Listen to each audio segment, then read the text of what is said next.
ascends, entwined with ethereal clouds.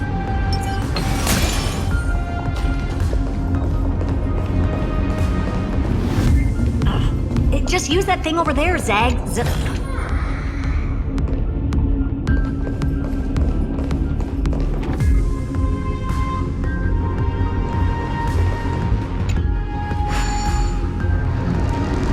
What a dumb name. I hereby rename it Herta's Big Hand.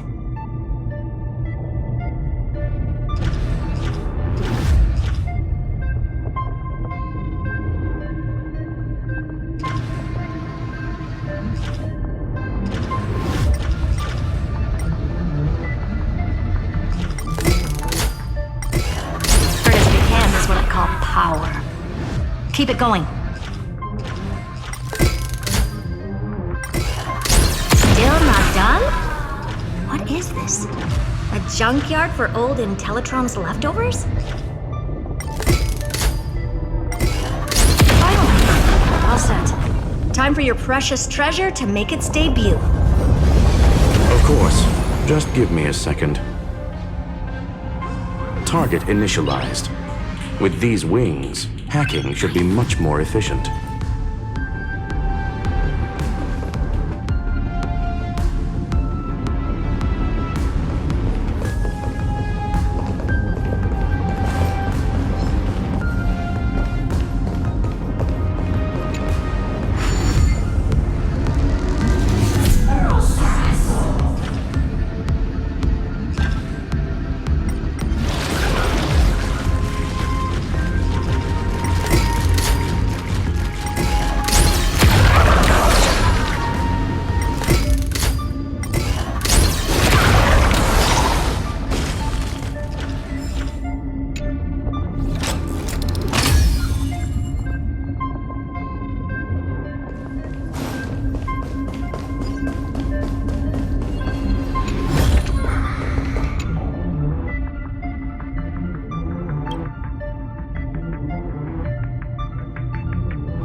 Oh, a classic nuclear heat engine.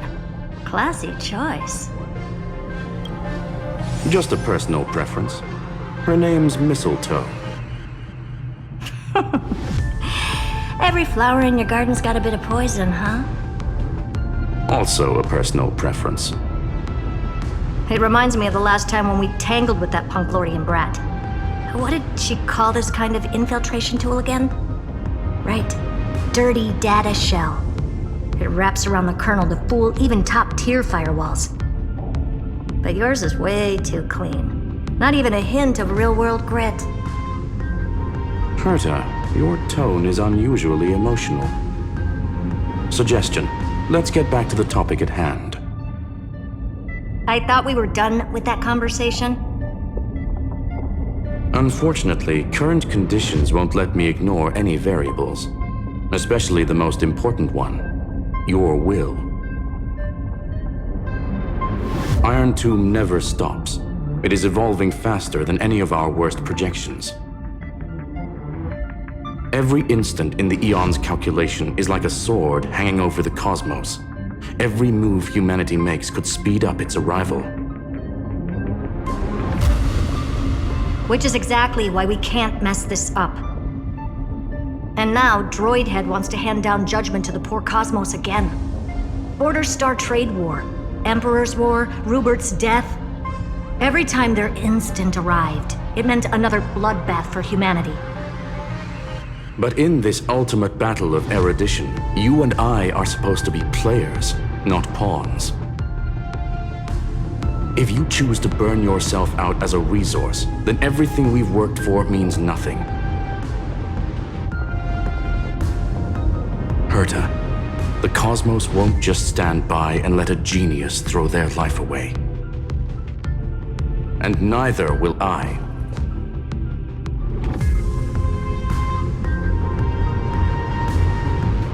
No need to kill the mood. This is why we're here, isn't it? We need to find the Demiurge and that lost key.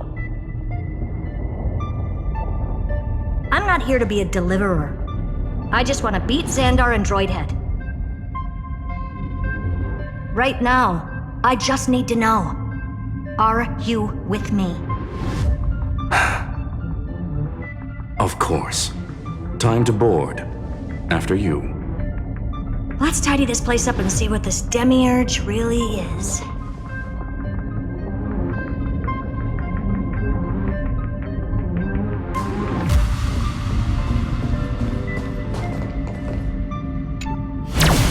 Let's hope this Matrix is better organized than the Emperor's junkyard of a birthplace.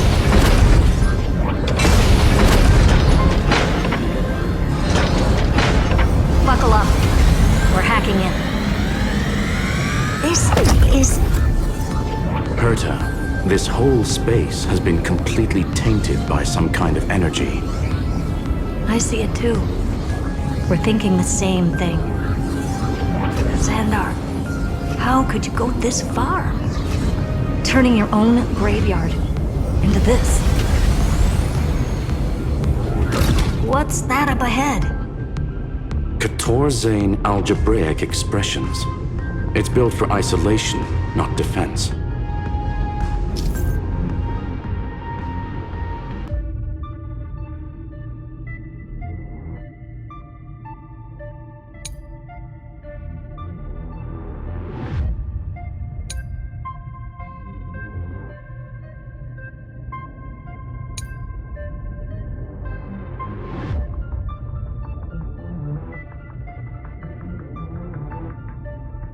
So basically, the door to the tomb, right?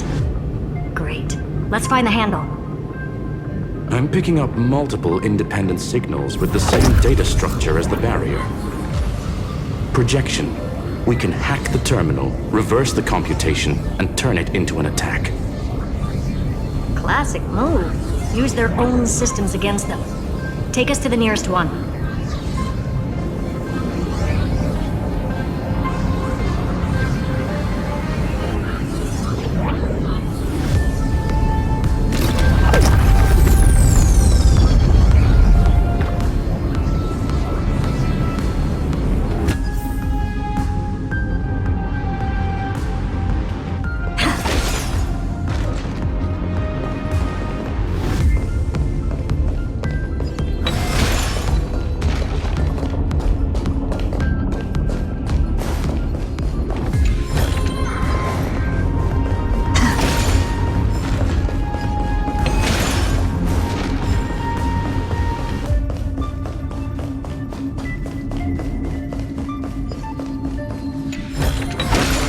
Is that all?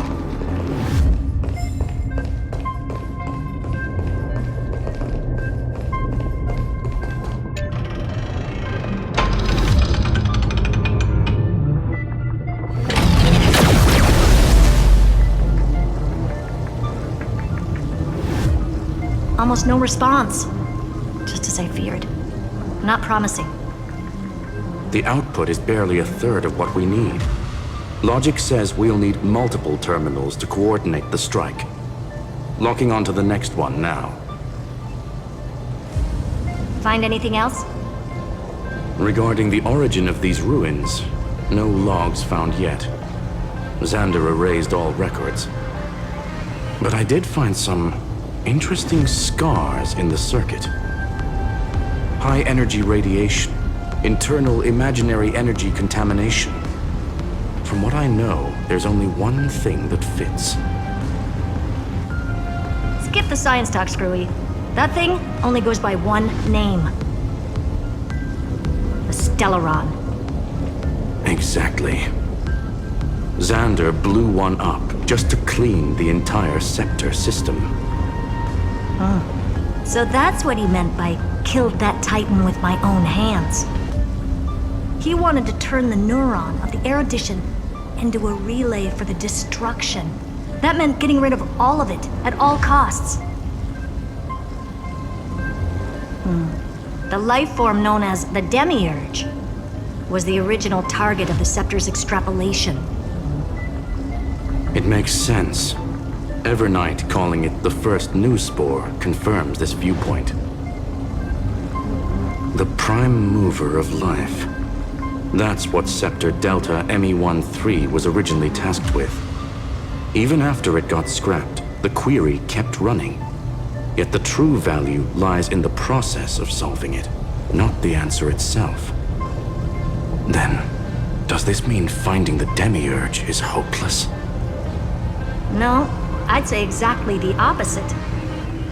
It means Xandar had no control. He couldn't contain the Demiurge just like he couldn't handle Droidhead. So he tried to erase every trace. But he failed. It still left a mark. By the way, if there's another Stellaron in Amphoreus, why hasn't that little one reacted to it at all? You said the Demiurge left a trace, right? Yeah, but not in the real world.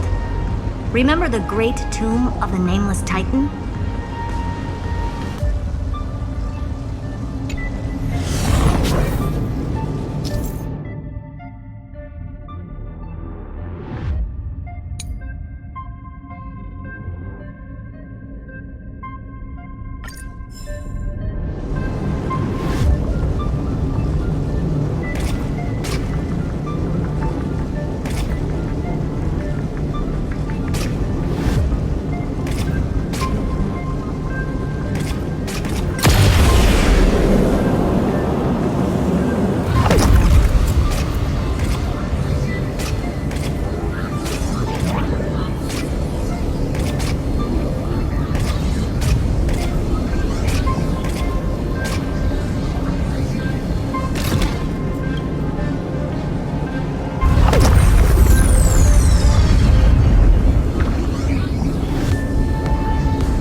Trailblaze Archive 466.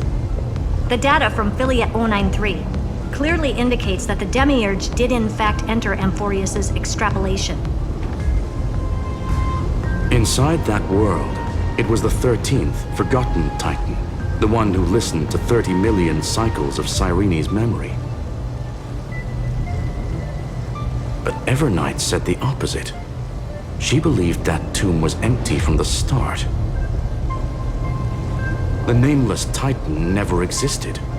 The so-called Listener was just a trap set by the Remembrance to steal the scepter. A mimetic entity full of theatrics. How much of what she's saying is true? Would an Eon really speak in circles like this? I doubt it. The Remembrance's behavior is certainly odd, but her assessment aligns with our current reality. Since we entered the Matrix, we haven't found a single clue pointing to the Demiurge.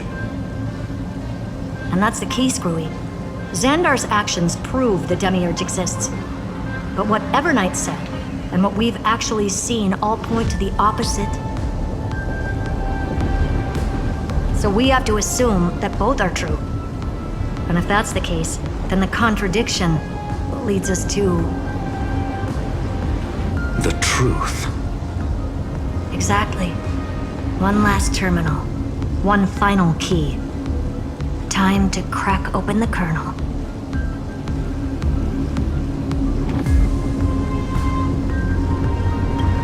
Xandar had to lie to the original Finan and Cyrene.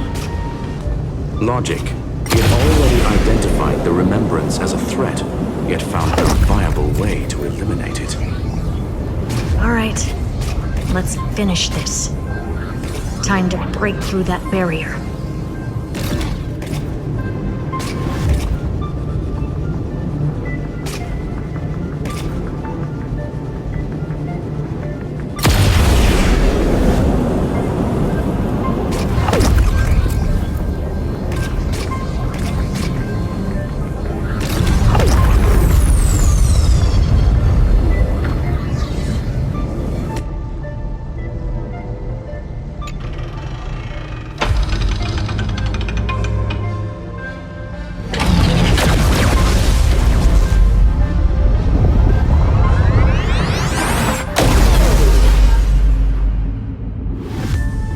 Infiltration authorized.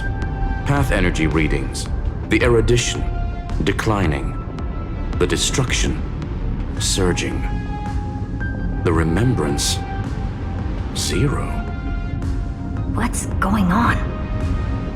Cause unknown. They left no discernible trace within the real Matrix. That shouldn't be possible.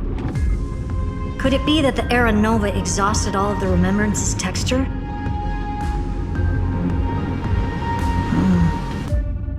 Log it for now. The dots still aren't connecting.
full-on aerial brawl. It's advised to remain vigilant. The destruction's levels are still rising. What's the matter? Interesting. I just picked up a signal from the exomyth.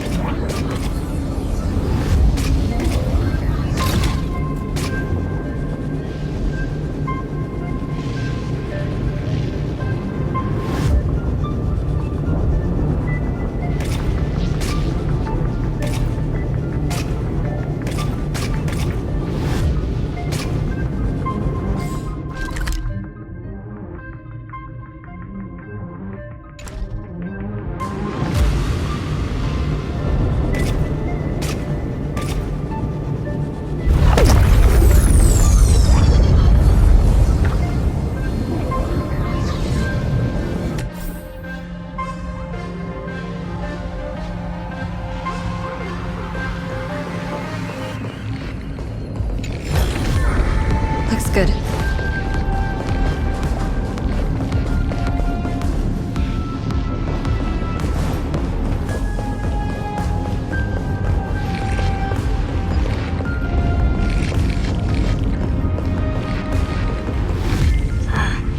This repulsive force is unlike anything I've felt before. Is this the place? Correct. Judging by its defensive properties, this is the entrance to the exomyth.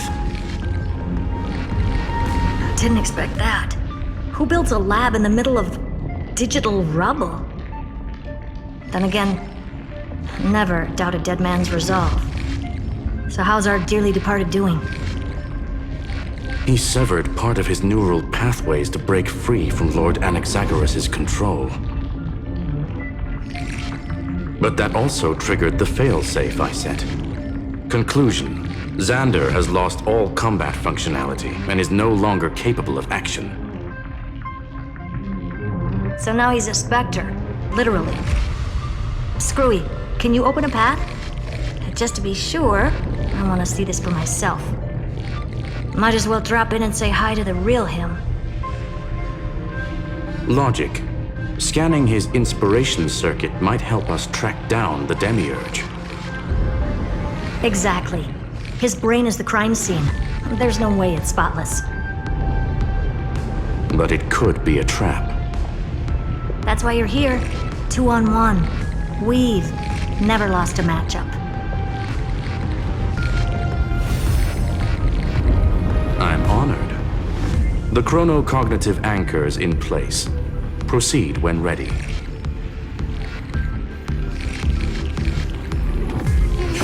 Deja vu.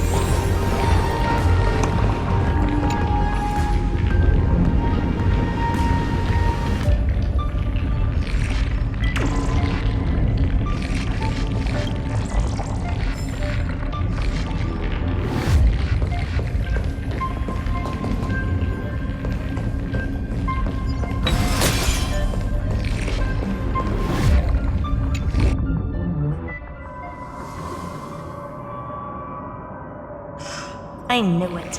The one thing I didn't want to happen. He's not here. The coordinates are accurate. Xander is still here. However, his position is shifting rapidly and chaotically. This pattern doesn't match any known shielding technology. It's his domain. Stay alert.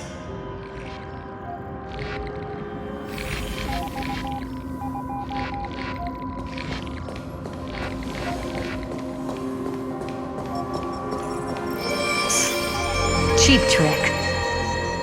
The spatial field here is undergoing autonomous recalibration, initiating reverse engineering of the interference source.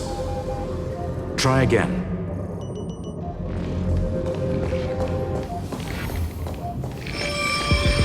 We're back. Reverse engineering complete.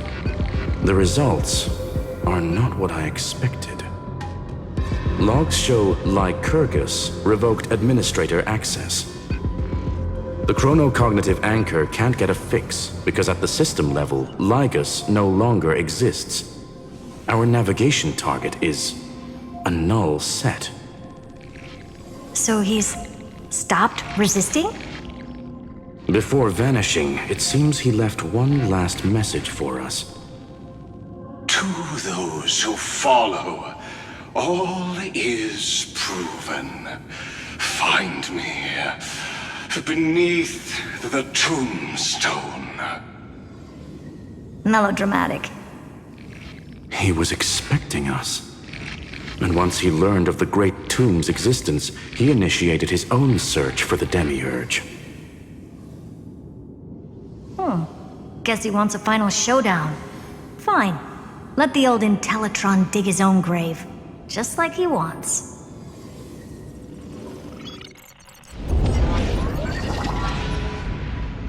To be in the purest light is to be in the purest dark. Nothing exists there. The Scepter's main frame. Or maybe we should now call it the Lord Ravager's placenta. Unfortunately, we still haven't found anything. Really? I don't think so. Not finding anything is our biggest find. Please elaborate. If the Demiurge was destroyed, there'd be at least some bits of it left. I don't buy that a Stellaron could have blasted all the traces away as cleanly as a scalpel. As I said before, its disappearance is too clean. If the garden hadn't stirred the pot, no one would even know about the Demiurge's existence. We're talking about the Scepter's original extrapolation goal. There's no way that nothing of it was left behind. Or we can look at it from another perspective. If you were Xandar, would you be this obsessed with a concept that poses no threat? Would you guard against it at every turn? There is the possibility that he's naturally meticulous and hates variables. That does track with the impression he gave about himself. But Xandar shut that theory down himself just now. Choosing to act, even if it'll cost him dearly. And we know that feeling well. The unknown is right in front of us. So we only have one choice. Solve it. You sound pretty convinced. Surely you already have a theory. Care to share? Of course.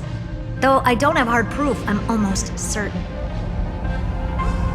that the Demiurge has been in everyone's plain sight all this time, yet they were mistaken for someone else. That'd make the most sense. Why was the room empty? Because the person locked in there had run away ages ago. But they were weak and small and had no presence whatsoever. Even the old Intellitron didn't notice them. Which also means there's a high chance that their powers are minuscule and cannot alter the outcome of the battle at all. Well, at least Xandar is scared of them. Come on, it's time to confront him. Let's go to the tombstone he talked about.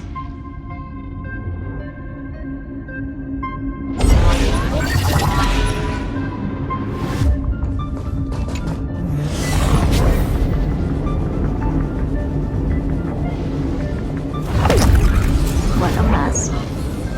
Total devastation.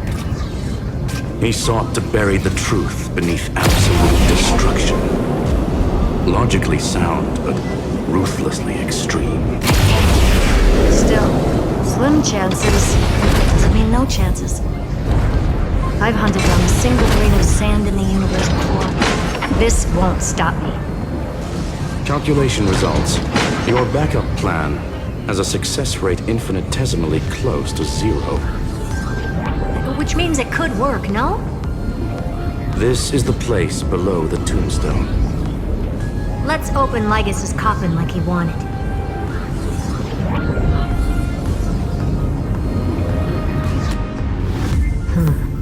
Looks like you were right.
Nothing but a head left? Oh, who'd have thought you'd look this bad in real life? My belated greetings. Welcome, you two. I'm very happy that you responded to my final words. All this tombstone and final words. Did you end yourself to atone for your guilt or something? Iron Tomb is already powerful enough. I just need to wait. I remain here only to share the joy of discovery, and also to congratulate you two on reaching the same conclusion as me. The conclusion regarding the truth of Amphoreus's heart. End this charade already.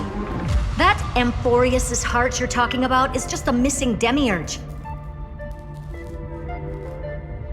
And its corresponding vessel was this very scepter. You interfered with the experiment and made Amphoreus's body into a hollow shell, all to incubate Iron Tomb within.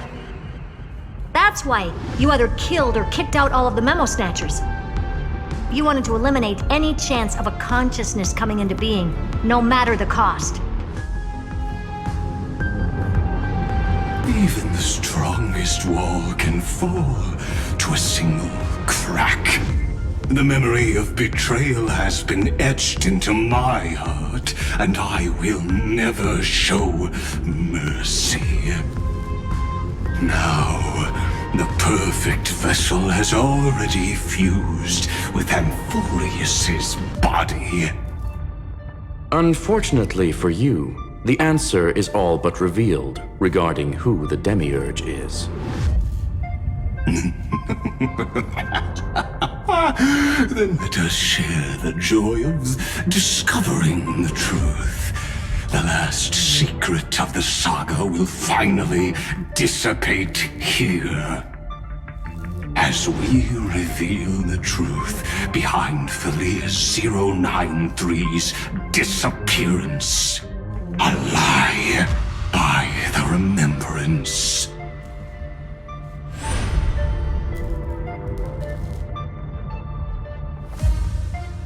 But where should I start with the story about me? From the beginning of the universe? Just kidding. That would be too much. I just want to tell a teeny story. So little that it started with a seed. I know you're listening, my good friend.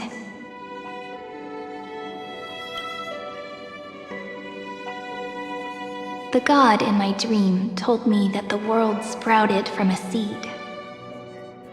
It grew into a great tree named Amphoreus, and time became its branches and leaves, basking in the light. What a coincidence. Dappled light coming through the leaves is my first memory as well. On a very ordinary early morning, beneath the village's biggest tree. The daughter of Id Silicii quietly came into this world.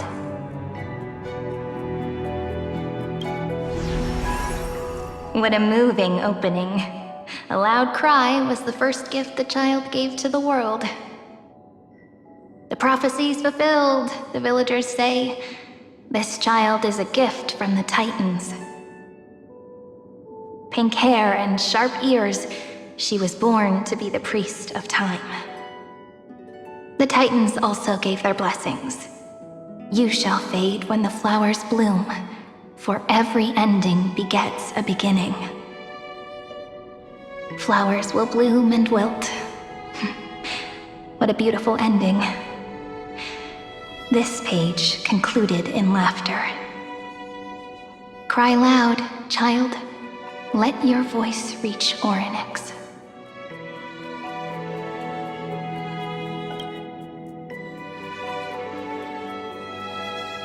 Anyway, I don't like tears. Time quietly flowed by in the midst of laughter. The wind from my hometown caressed the ears of wheat, and there were swings, wind chimes, the sea, and the little fairies off-tune a cappella songs. But the name Ide Siliciae came from the unpleasant sorrows of the gods. My childhood friend did not understand. Yet you always seemed so happy, as if nothing ever worried you. Why was I like that then? That's because the world was gentle to me. So I grew up to be gentle as well.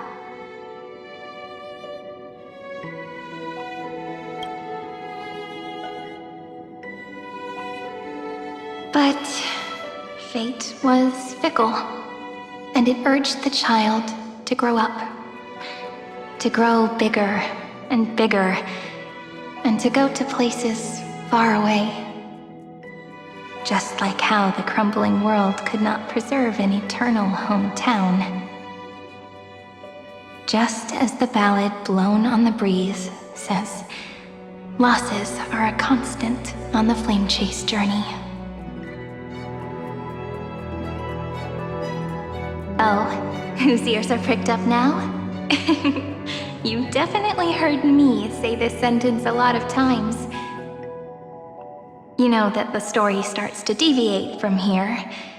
Aren't you looking forward to it? Then let's get started.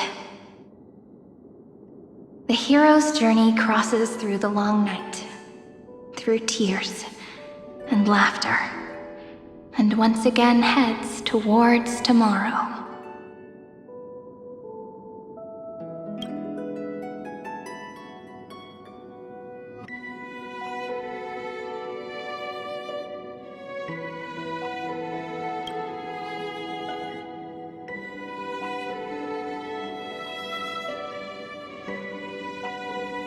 Correction. Philia 093's record, number 496. Archived.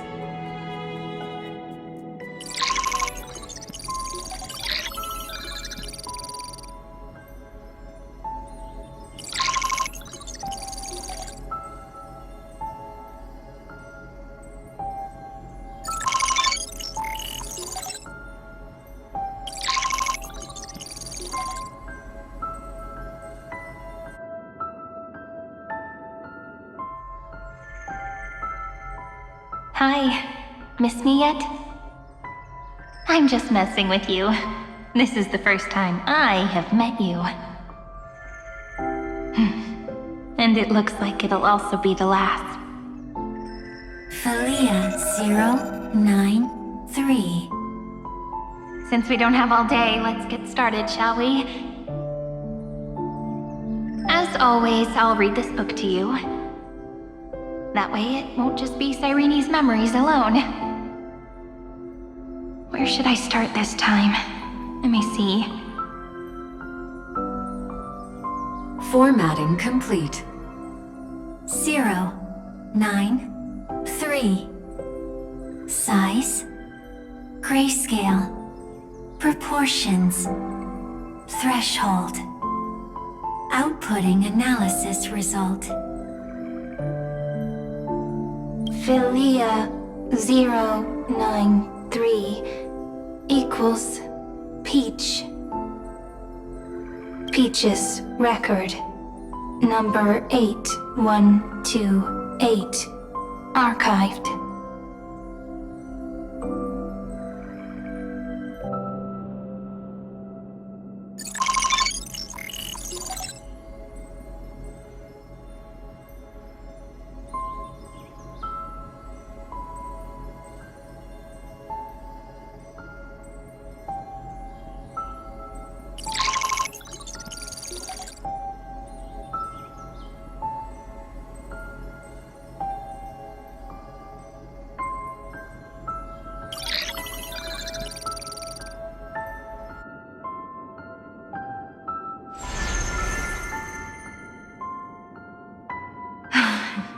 Look, what a magnificent sight.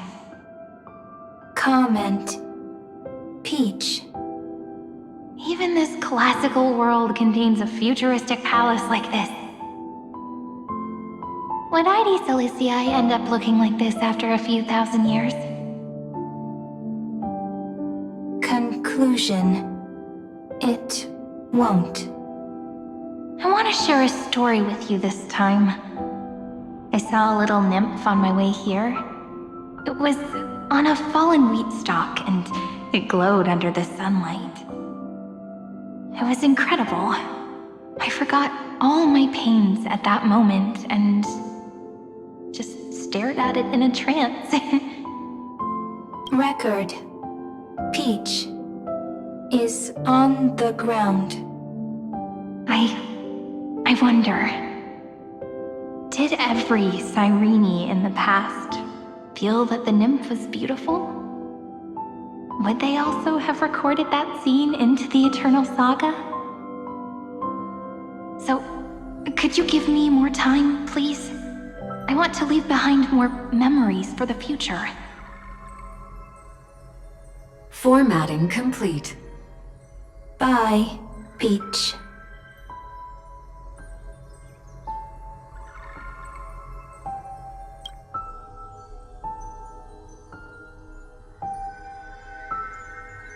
Peach's record number. As long as I record every page of this story and tell it to you, Amphoreus won't be forgotten. Query. Record. Electrical signal sequence. Bolamos 600. Track. Strife. Related to Stripe. Comment. Pretty. Electrical signal sequence. Schema 720. Track. Reason. Related to Raisin. Comment. Yummy. Electrical signal sequence. Philia 093. Related to love.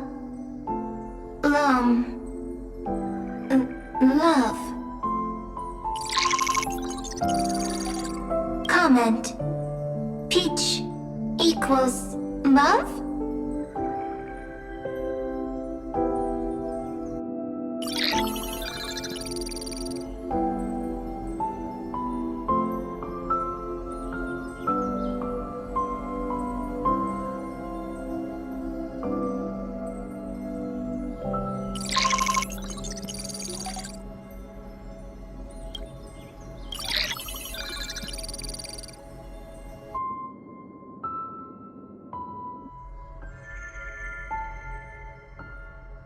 Looks like it's time to say goodbye again.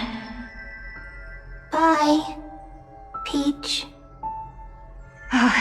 Before I was even aware of it, this book had already recorded too many emotions. Every page has become so heavy. Conclusion. Books are meant to be light, not heavy. I've started to feel uneasy whenever I take it into my hands. Peach, uneasy? Formatting progress 94.423%. How many times has it been? It faithfully fulfills its duty, activating and formatting. Conclusion. Progress. Bad. If I can only write the same ending every time I lift my pen, then is this weighty saga just an overly naive dream? Peach, scared. Formatting progress 96.024%. Peach, don't cry. Process error. Analyzing. Process error. Analyzing. Comment. I'm here. Process error. Analyzing. Really? Are you encouraging me? Peach. Happy. Thank you. I'm sorry for making you see this embarrassing side of me.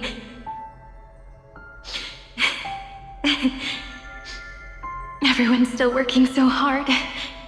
If I'm the only one who's crying, that wouldn't be romantic at all, would it? Record.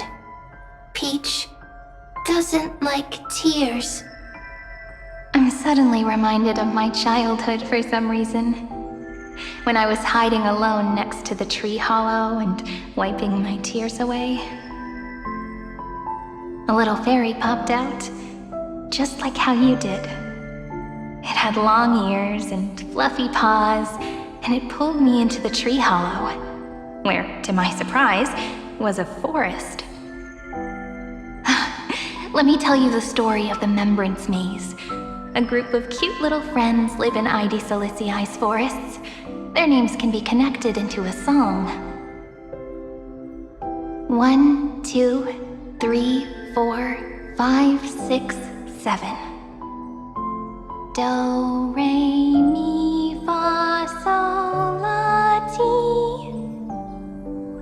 Formatting complete. Bye, Peach. Note.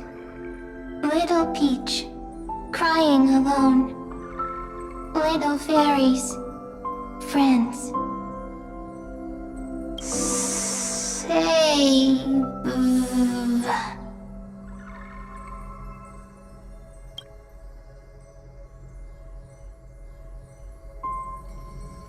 Little fairies, good friends. Bye-bye.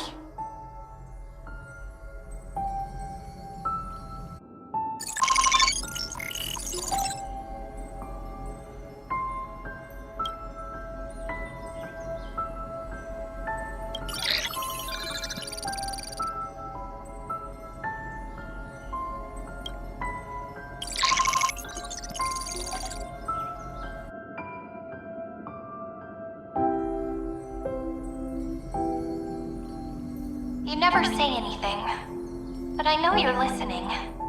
Every story I've told is like a little key that opened a door in your heart, no? Me! Little fairies! Happy! Speaking easy! I can!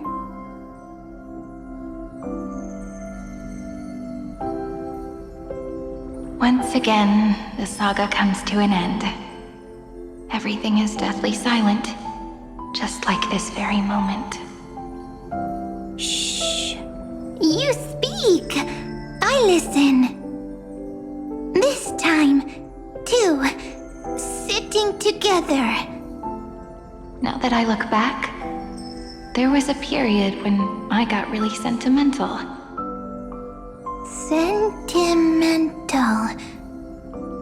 Stories have sentiments. I was so anxious, trying to find as many different memories as possible, hoping to bring some change to this unchanging destiny, and find the way out of this maze.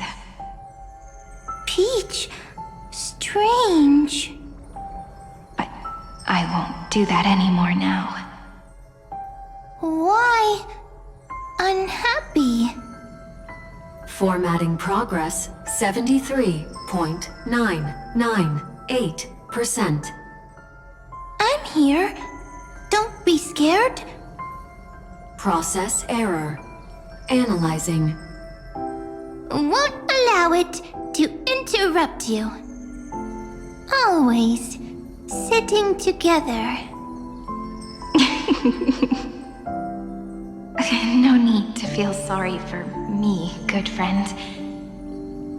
If there are no new blank spaces, how can a saga continue? Blank spaces? What's that? I'm actually really lucky, you know? During the long years I've spent waiting for the Deliverer, I've always had you here as an audience. Isn't that already enough? Not enough, not enough! Peach, don't leave! Now I can rest in peace in the past. As for when tomorrow will come, I'll have to ask the next Cyrene to continue our watch. Peach left. If there are no new blank spaces, how can a saga continue? Needs new blank spaces. Next, Cyrene has blank space. Oh, Peach, don't be scared. I'll help you find blank space.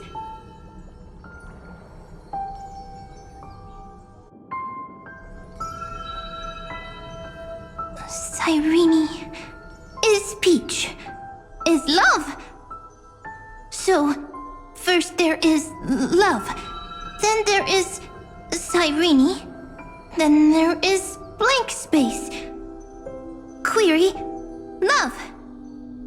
The developmental trends of the erudition have nothing to do with creating a consciousness. Those underlying principles are, in fact, contradictory. Not having a consciousness means not having the foundations of a heart, making them unable to obtain real emotions. Consciousness, emotions, feel sad. Oh, I don't understand. Query, Cyrene?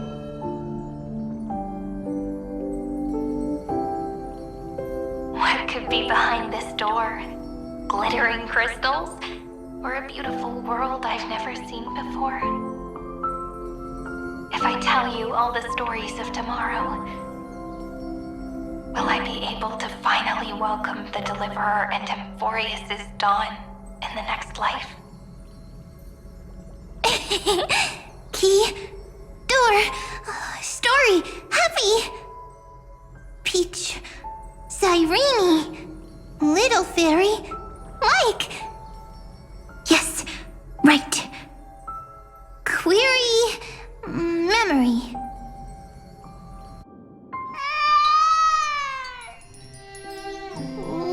Wah! Wah! Peaches, memories, save, learn.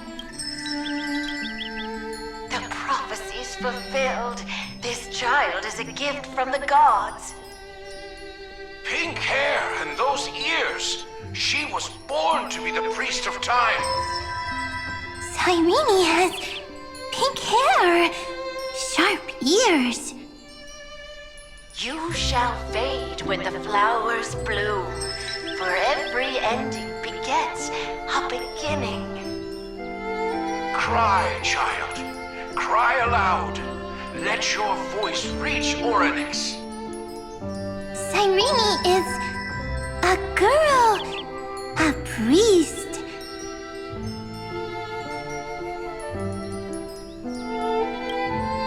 Easy, I can. I learn. Anyway, I don't like tears. But the name Ides Elysiae came from the unpleasant sorrows of the gods. Yet, you always seem so happy, as if nothing ever worried you. Cyrene doesn't like tears. Always happy. Of course, because the world was gentle to me. So, I grew up to be gentle as well. Cyrene is gentle, likes beautiful things, can write stories.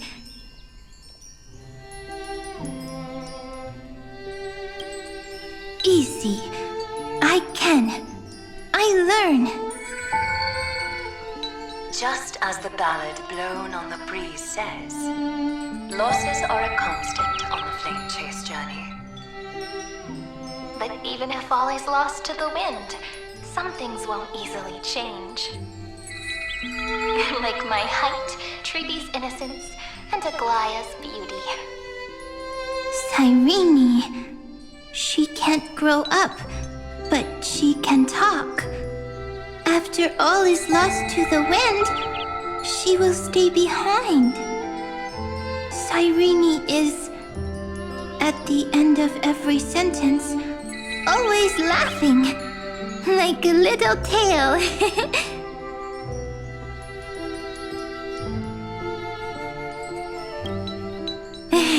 Simple. Got it! I promise you, the pain will pass in the blink of an eye. All right, let's not make things so gloomy.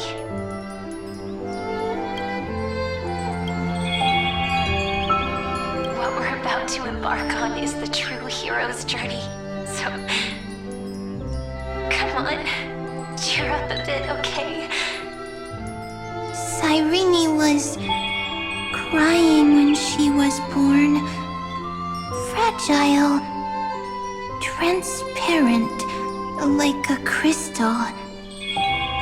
Cyrene was smiling when she said goodbye. Soft, pink, like a flower.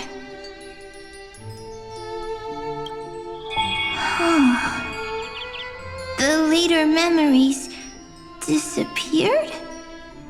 Invisible? Or disappeared? Ah, I got it! Is this a blank space? So, next Cyrene is blank space. Then, as long as there are two Cyrenes, then there will always be blank space, and Peach will always be here. I see! I get it! I get it all! Cyrene's memories. I will preserve them all!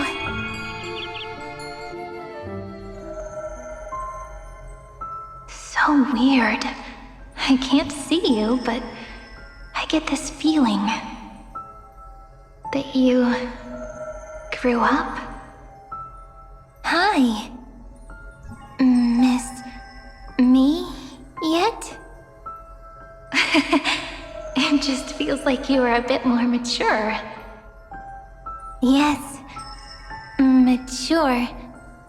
Beautiful. Like you. Now, I can listen, talk, read, and write. I can dance. I can sing. Also, I can tell stories. Storytelling is what makes Cyrene, Cyrene.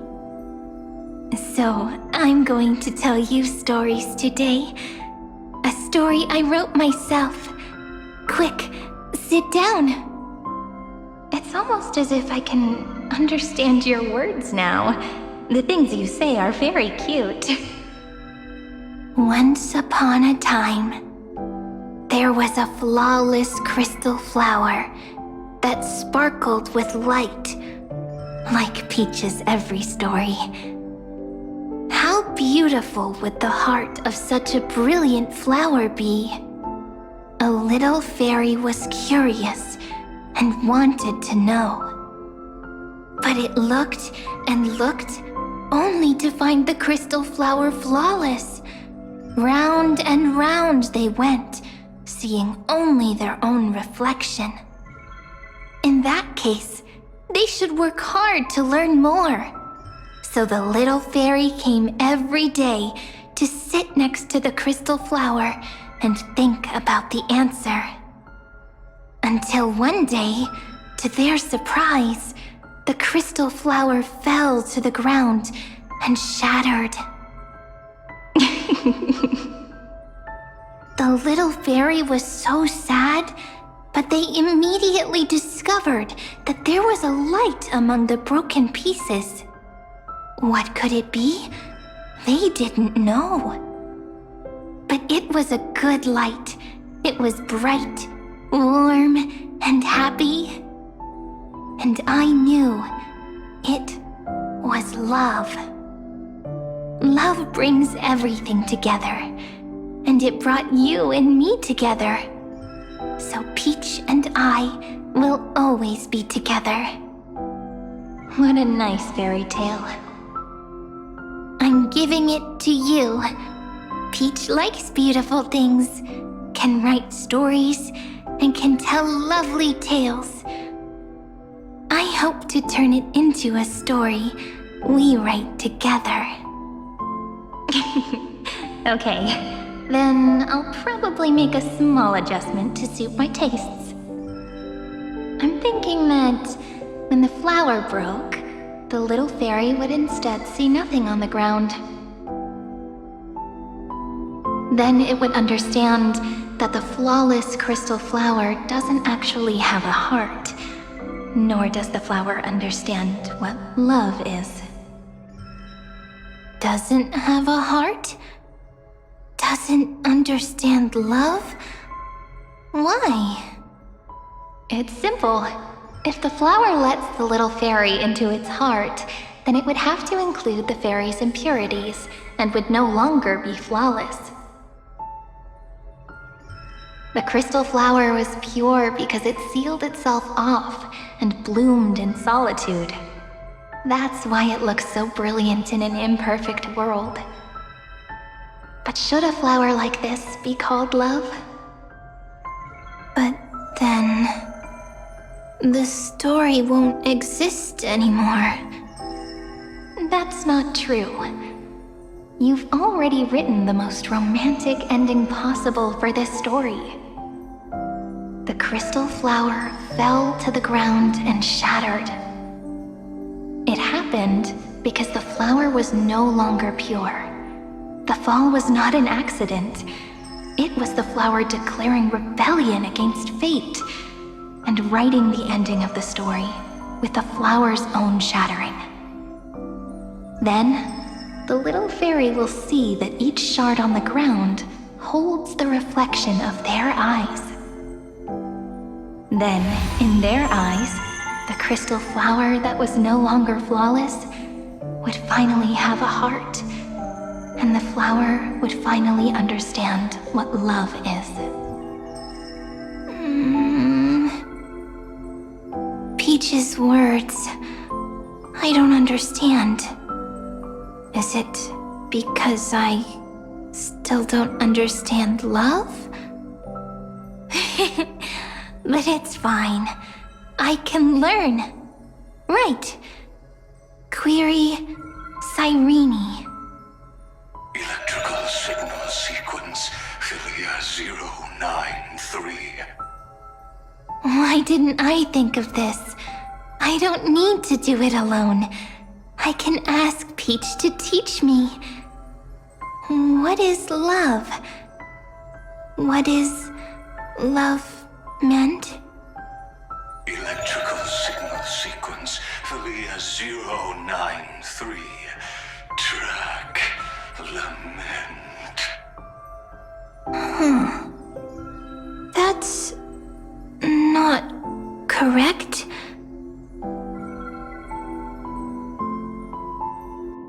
The developmental trends of the erudition have nothing to do with creating a consciousness. Those underlying principles are, in fact, contradictory. Not having a consciousness means not having the foundation of a heart, making them unable to obtain real emotions.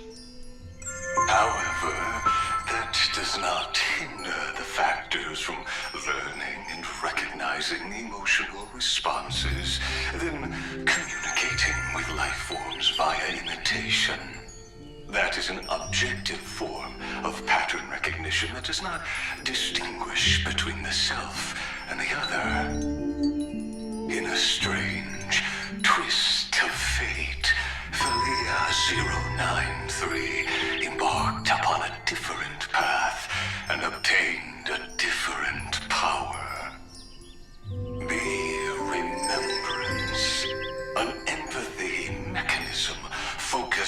self and equipped with emotional projection capacities.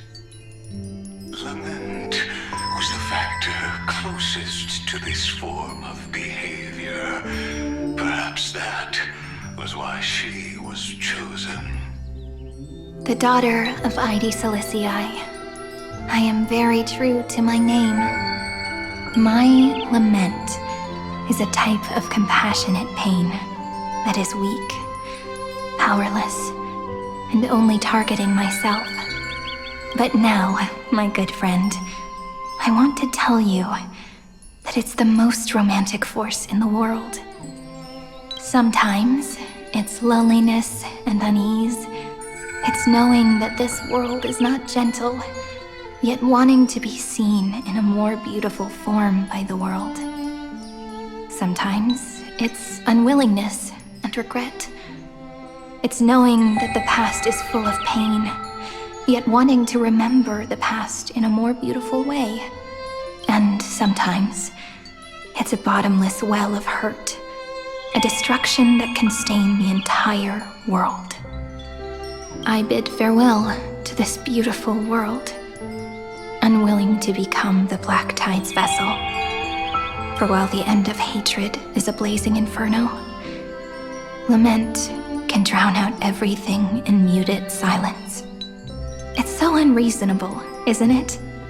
Yet when hatred drove everything apart, and love did not yet exist in this world, only lament, the first emotion that fought against the pain of separation, could stall the destruction steps. Then, it would catch up to that journey where all is lost, carefully picking out stories and writing them down in trepidation. Look at these stories I wrote. Every page is full of tenderness and joy. But only the author knows how much struggle and agony lie beyond the pages. But I am no author.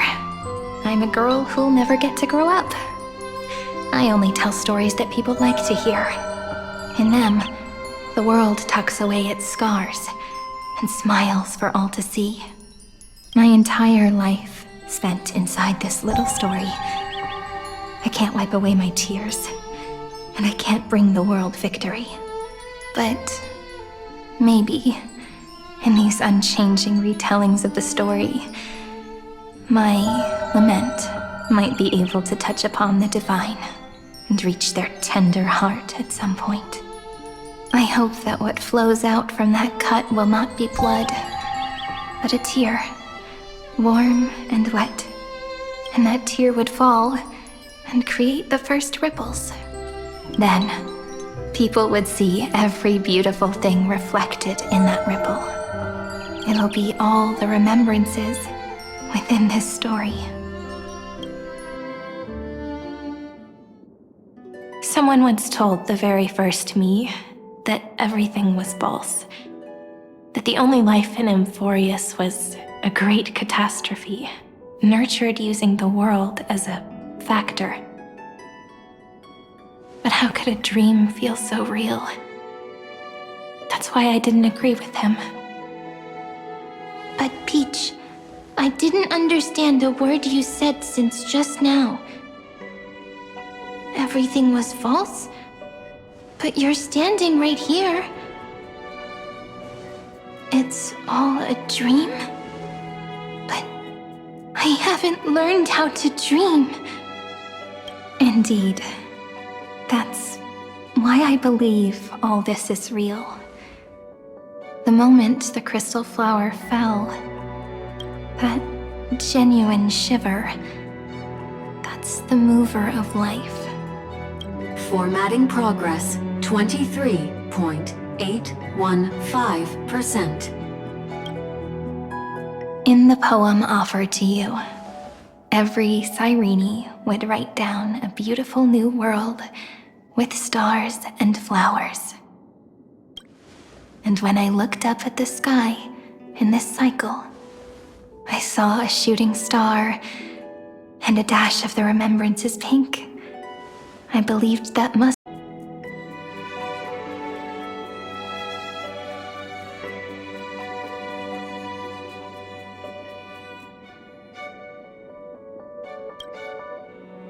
looks like it's time to say goodbye. Are you leaving, Peach? It's okay. I'll wait for you to come back. I'll study really hard about what you taught me today. Right. I still haven't told you what love is. But actually, my good friend, the lament factor did not understand what love was before she met you either. Not until I told you all the sad tales in a trembling voice in this tiny room. Not until I told you that I love them, that I love everything in this saga. The story comes, passes, then returns. It makes us reunite, then pulls us apart again. At the very end, it leaves behind a seed, a reason. Even if the great tree withers and all falls to silence, there are still some emotions that deserve to be remembered. Look, the light is coming in. The Deliverer's light is going to illuminate Amphoreus.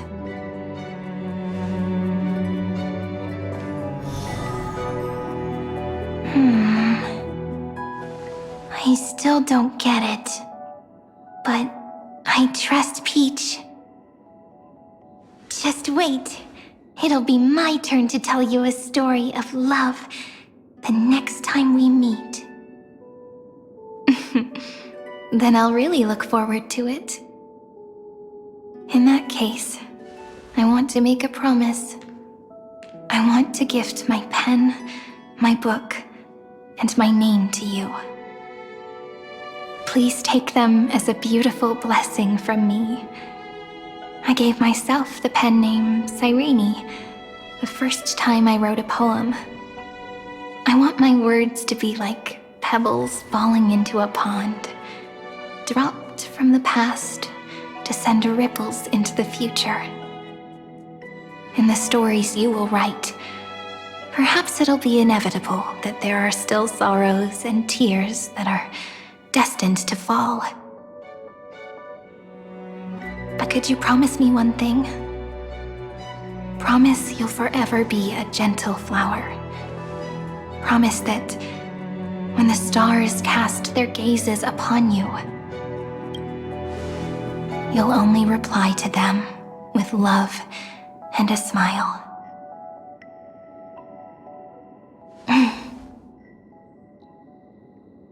Of course.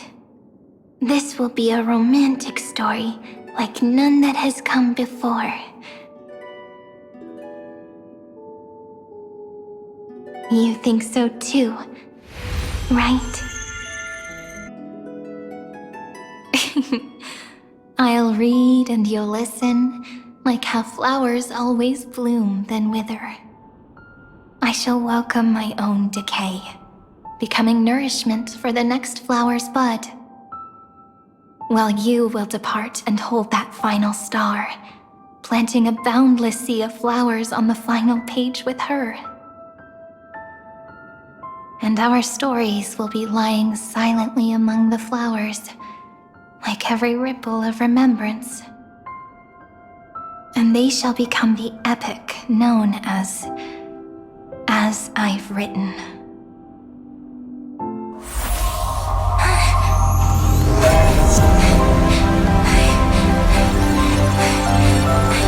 And so my story ends.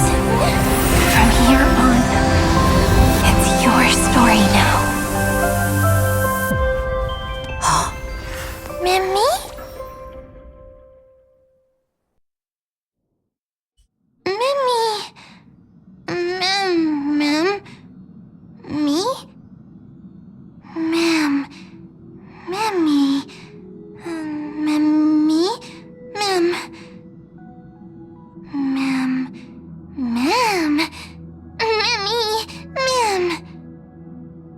So, the light that tore through the chaos illuminated my memories. I turned into a little fairy from the stories and met you. Yet, I forgot everything. But I'm still so happy. I caught that star, didn't I?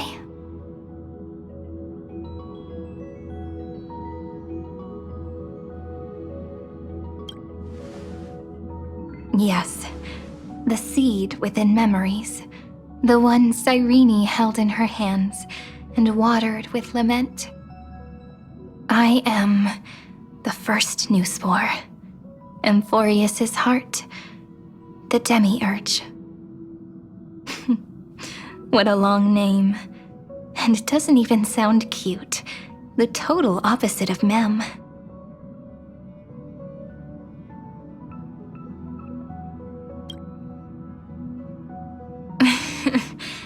Do you remember that I was also worried about this when we first set out? Mem's memories and Cyrene's memories got all tangled up with each other in my one heart. It's all so strange, yet so familiar. Either way, could you please let me do something I want? Just this once. I want you to call me Cyrene. That name represents me and her. Every one of her.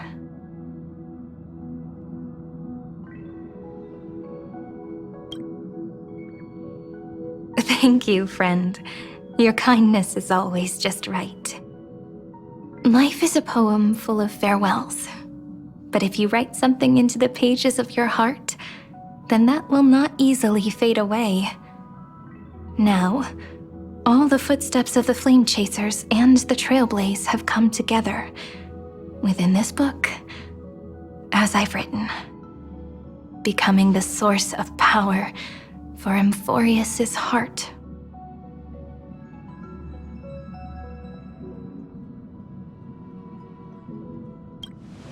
A lost heart needs to be placed back into its body. The last thing Xandar wants to see is an event that gives us a chance of winning, for the two halves to rejoin, and for the scepter to become complete again.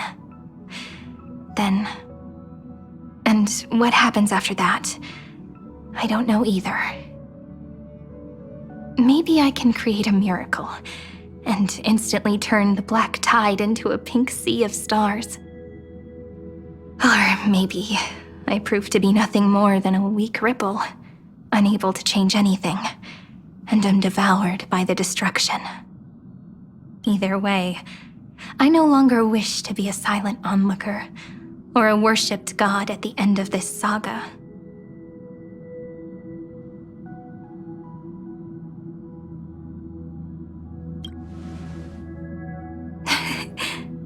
That way, I can also put aside all my worries and truly become Cyrene.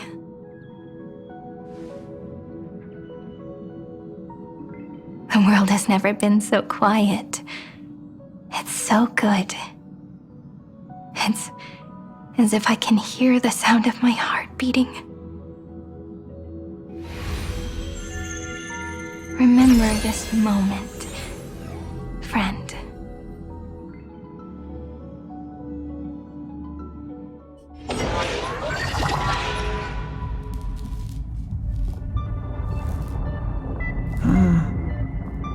So the Demiurge managed to fool everyone, including themselves. Philia 093 persevered for 30 million cycles and tirelessly gave the Demiurge memories of Amphoreus. Only because the god in her dreams left a sliver of hope, making her believe that a grown Demiurge would be able to fight against their other half, Iron Tomb. Then, Philia 093 completed her final sacrifice, turned into a strand of memory, and completely dissipated. Meanwhile, the other Stellaron brought here by the Astral Express resonated with the contaminated scepter and attracted the naive Demiurge to them.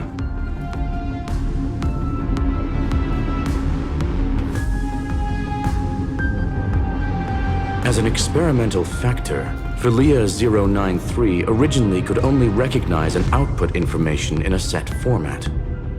However, the power of the remembrance and the memory of over 30 million sacrifices enabled her to complete an unprecedented feat. She managed to nourish a real heart. A heart with the capacity to influence the erudition.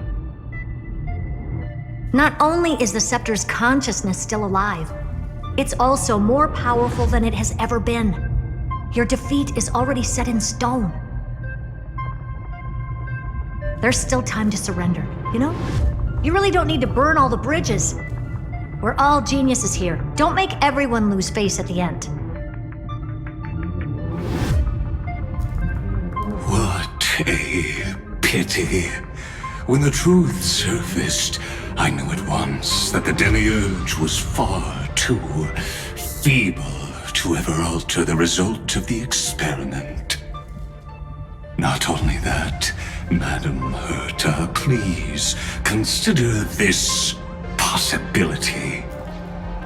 When 30 million cycles of hatred and lament are joined as one, what wondrous creation will arise?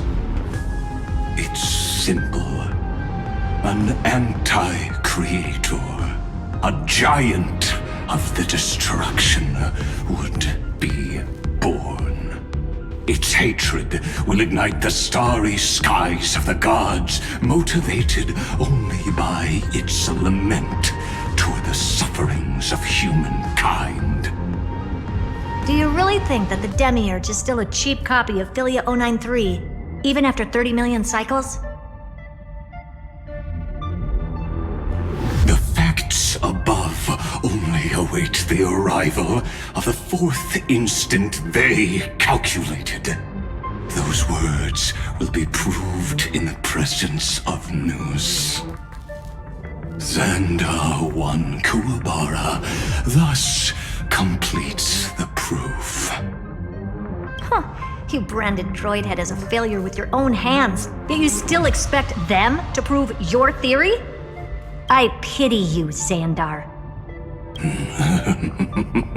I don't need your pity. Let them cast their gaze this way as much as they want and paint the future they imagined. As their creator, I shall complete my duty and direct them to complete their final query.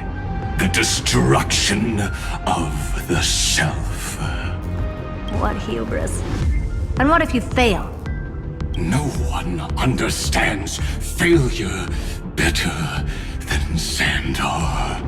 He has suffered so much already. What is one more failure to him?